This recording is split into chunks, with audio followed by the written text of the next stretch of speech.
Penny. Oh, hey guys, you off to work? Well, that's odd. What? Leonard, do you remember the Infinite Crisis serial from DC Comics, in which the superheroes found that there were different versions of themselves across 52 alternate worlds in the multiverse? Yeah. You figured all that out by just looking at your watch, Steve? I'm not sure how to address you, miss. What is he talking about? I think, What are you talking about? Seeing as how Penny is awake and has apparently returned from vigorous calisthenics before 8 a.m., coupled with the fact that neither you nor I have ever seen Penny awake and functional before 11 a.m., I am forced to conclude that this is not our Penny, and that we are on one of the alternate universes. Okay, but why don't you know my name? In the other multiverses, superheroes often go by other names, generally exhibiting the opposite of their traits from the real world. So, going by that logic, Chastity? Funny. Now, I have an audition for a play, a local play, actually, and the director says that the actor needs to be in really, really good shape, so I joined a gym. great. I like to work out, so maybe we could go together. Sure. I work out at the 24-hour fitness right down the street. I'm there every other day at 7. Look, guys, I've got the morning shift, so I gotta get ready. See you later. I wonder what her place is at. What are you doing now? In order to return to Earth 1, I'm attempting to vibrate at the same frequency the Flash did when he escaped his alternate universe. Leonard, wait! I need a ride, Leonard! Drat! What's the opposite of a short, intellectually inferior physicist? Sheldon. I need a ride, Sheldon!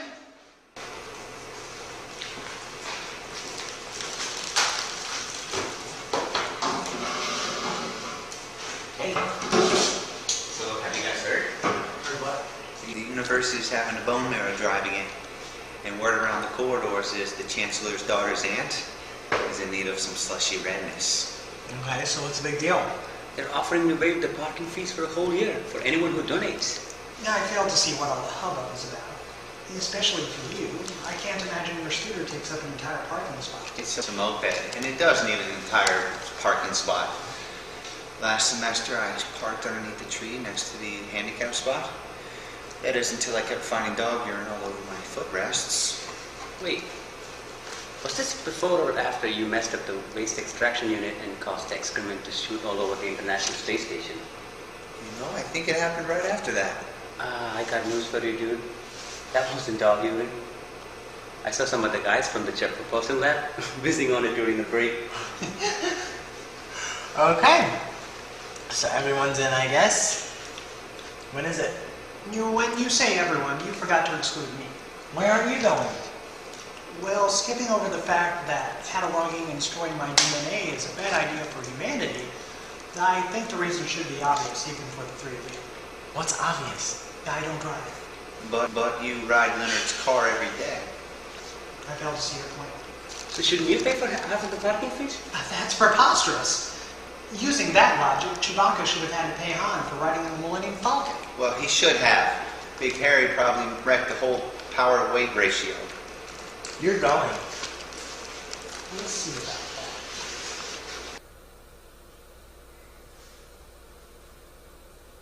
You know, I never understand why thousands of people wait in line to audition for these things. I mean, they camp out for 3 days and all they get to do is sing a couple of songs in front of a couple pseudo-celebrity judges for 2 minutes.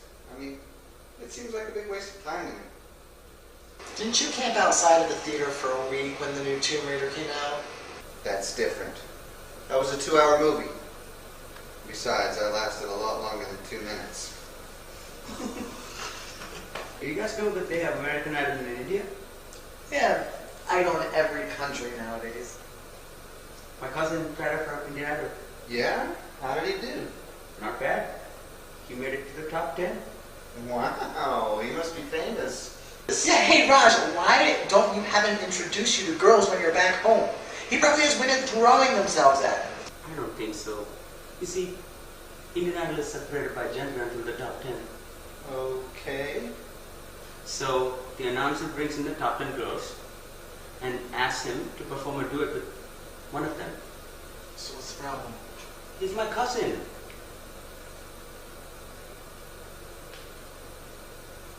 So he just kept standing there? For 5 whole minutes. They had to cut the commercial. Hey guys. Oh, sweet audition. Speaking of auditions, did you get the play? I've got callbacks next week. I've been working out like mad. Oh, at the gym across the street, right? Yeah. Yeah, you know, I've been thinking about switching gyms because, you know, my university's gym is going way, way downhill ever since the Frisbee golf team lost the national tournament. Oh, yeah. I was thinking maybe you could show me around yours. Sure. Does tomorrow 7 in the morning? Great. Yeah. Should I come by or do you want to pick me up? Oh, right. What? Nothing. He was just reminding me that we forgot to invite Leonard to the weekly meeting of our chess boxing club. Oh, chess boxing. Wait, is that sort of like Cleon Boggle or something? But we actually played Clean Boggle. Ignore him. So 7? Yeah, but could you meet me inside first? Because I've got a quick errand to run. Well, why didn't you tell me that before? What do you mean you didn't think it was relevant? That Uncle Warren has high blood pressure? Or that I should be privy to this information? Yes, I know Jesus has a plan for everyone. Mother, who else? Aunt Gina, Aunt Lucy, Aunt Samantha Joe, Uncle Jebediah, Uncle Travis, Uncle Buddy Joe Roscoe. No, not me, Ma! What's going on, Sheldon? Leonard, I think you might have saved my life. I did? You couldn't leave well enough alone, could you?